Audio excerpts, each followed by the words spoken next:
How are your relationships today? Personal, professional. Could they be better? Welcome to Talk Time with Trish, with host Trish Forante and co-host Lisa Stewart. There are so many variables that affect our lives. What makes the difference in our lives is genuine communication. Now, here are your hosts, Trish Forante and Lisa Stewart. Good morning, afternoon, depending upon where you are in the country.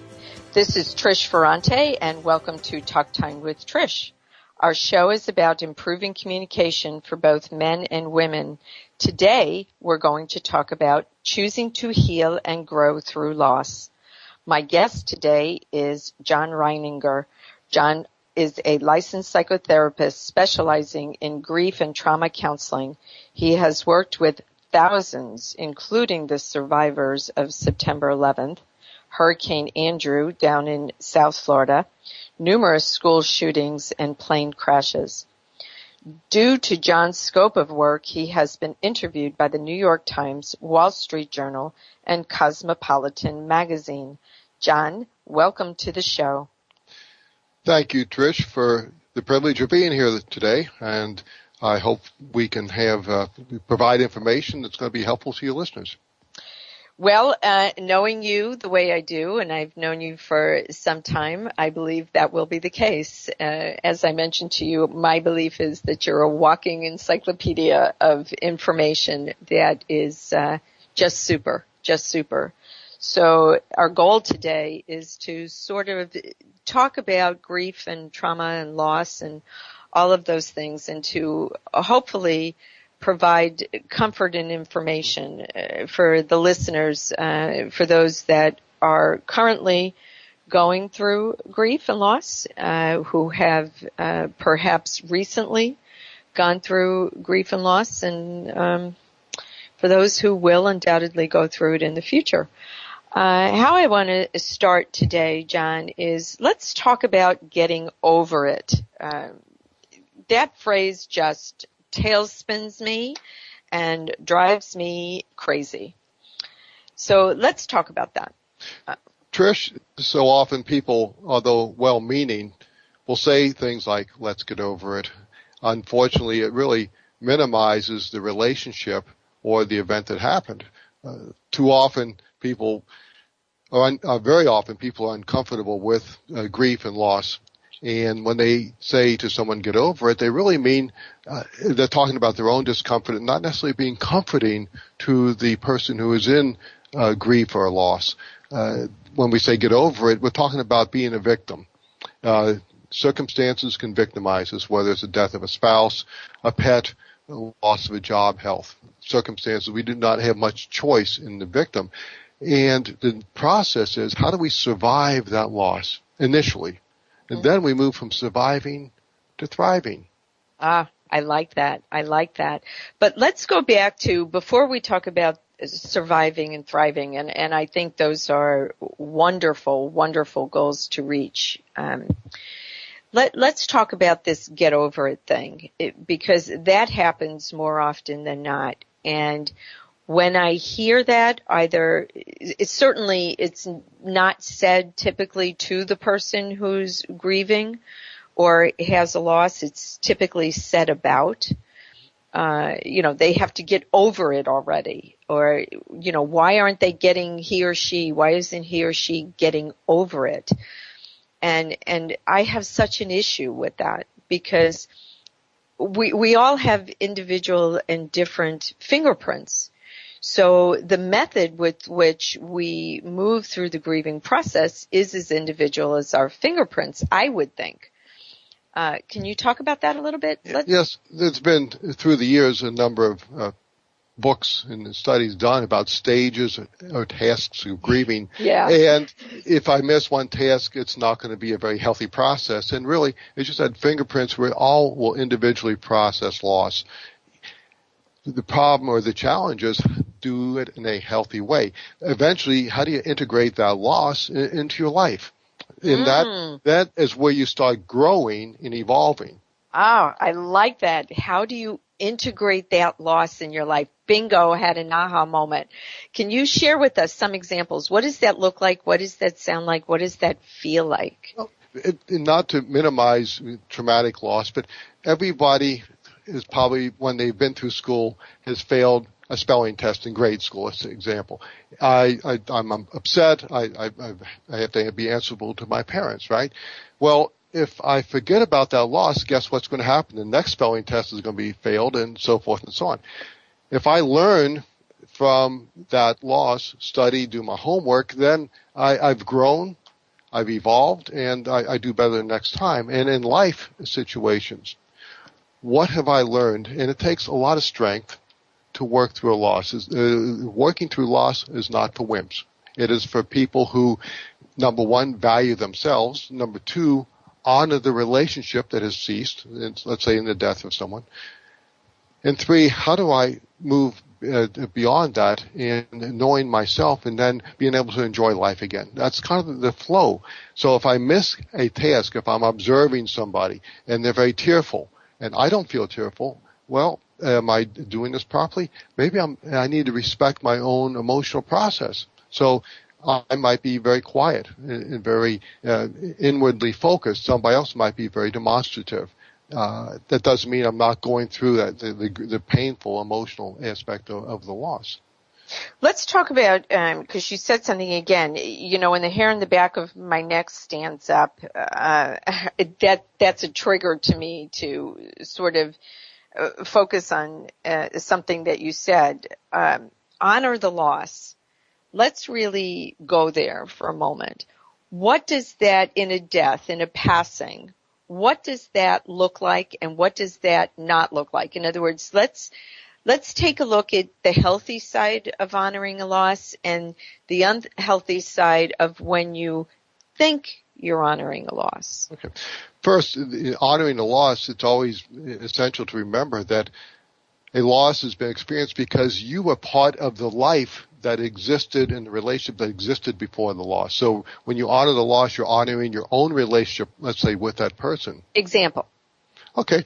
Somebody, let's say a spouse that died, and their life has been irrevocably changed, but they say, well, my life is over. No, their life existed during that relationship, and it existed actually before the relationship. So how do I re-identify and redefine who I am subsequent to that loss? And it's a learning process.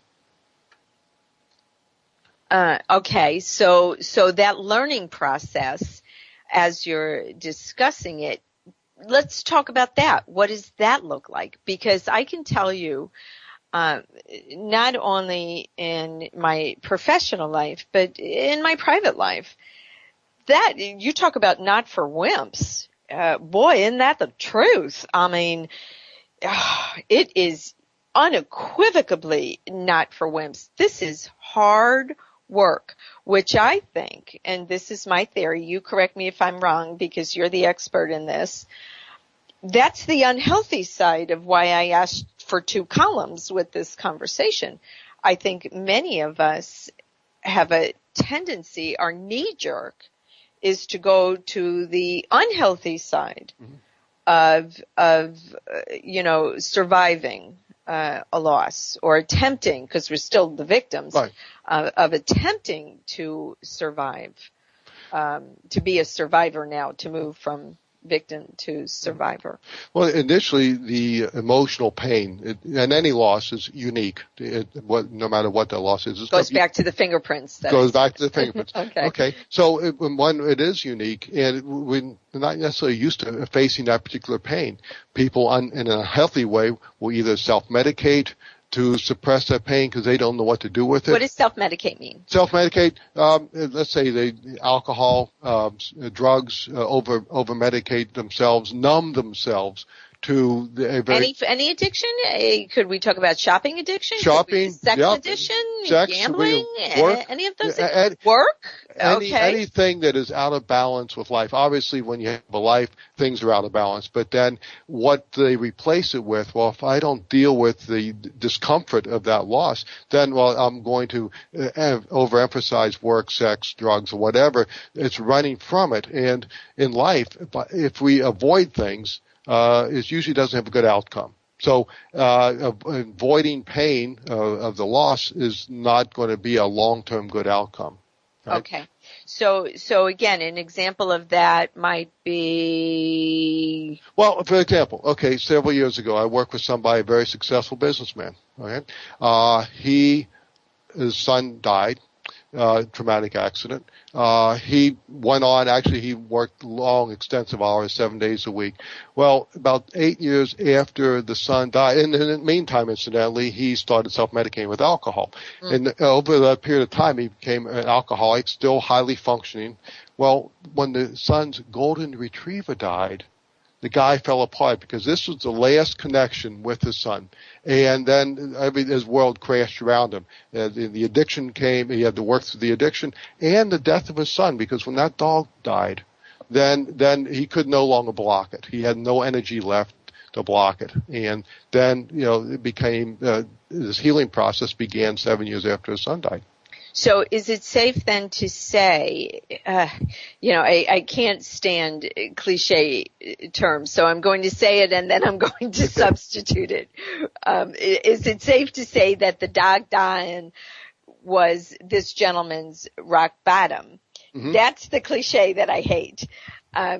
Is it safe to say then that, not using the cliche, that this person could not hide any longer, just could not hide any longer, because you indicated that was the last. That was the last tangible connection to his son.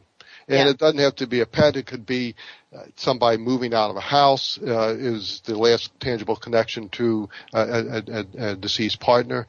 We need a tangible connection, but the truth is that you can never, ever lose that partner, because you have that partner alive in your heart and in your memories. What we lose is familiar. What is familiar? What is familiar? Okay. That physical person being there. That we cannot lose. That we've lost, but we cannot lose the memories. Let me give you something to chew on here. Okay. It's a phrase that I heard that I just talk about the hair standing up on the back of your neck. Where and I take this with me everywhere I go. And I'm not going to be able to say this without crying. I'm sorry. How this goes is, I'm no longer going to look for you where you are not. I am now going to look for you where you are, which is in my heart. Mm-hmm. Tell me your thoughts about that. That's good, because that is recognizing. I apologize for no. Tears. We're the only animals that can cry. My dogs can't cry, but we can. What you're doing is recognizing we always build on what we have, not what we've lost.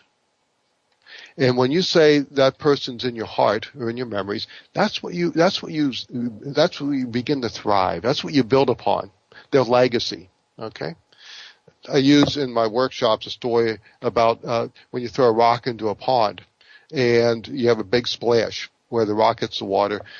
As you move away from that splash, you have rings, the pond surface is calm again. But what has happened, the pond has been irrevocably changed because there's a rock in there that wasn't there before. Your life has been irrevocably changed because somebody was part of your life, okay? Memory is going to recede into the background, but every once in a while you talk about it and it's there. And how do you honor that? Well, you honor it through emotions. You honor it, say, I cared for this person deeply. And then you say a prayer if you like, and then you move on. Oh, you touched something there. Move on. Okay. Another phrase that I can't stand. Well, okay, very good. So how do you move on is, what am I doing now? If I'm driving down the expressway at 75 miles an hour, by golly, I got to be focused in the present. Okay, that's moving on. Moving on is not denying that relationship. It still exists in your heart. But what am I doing right now, and how do I kind of reground myself? As opposed to, and we are getting ready to take a short break, but I want to hold on to this. Please don't let go of that thought, because what I am going to say next is, as opposed to driving down the highway and crying or fantasizing or dreaming about, I wish it was, kind of thing. So let's plan to go back there after break, but it is time to take a short break. This is Trish Forante with my guest today, John Reininger. You're listening to Talk Time with Trish on Voice America Health and Wellness channel. Please stay tuned. Better communication means better relationships in every sense of the word. When you communicate more effectively and interact more effectively, your life is lived more effectively. Tune in to Talk Time with Trish, featuring host Trish Forante and co-host Lisa Stewart. Our program is all about the human element. We are all comprised of parts and stuff that we may be aware of or others may be aware of. When we become aware of what others are aware of, it means more to us. Tune in every Friday at noon Eastern Time, 9 a.m. Pacific on Voice America Health and Wellness.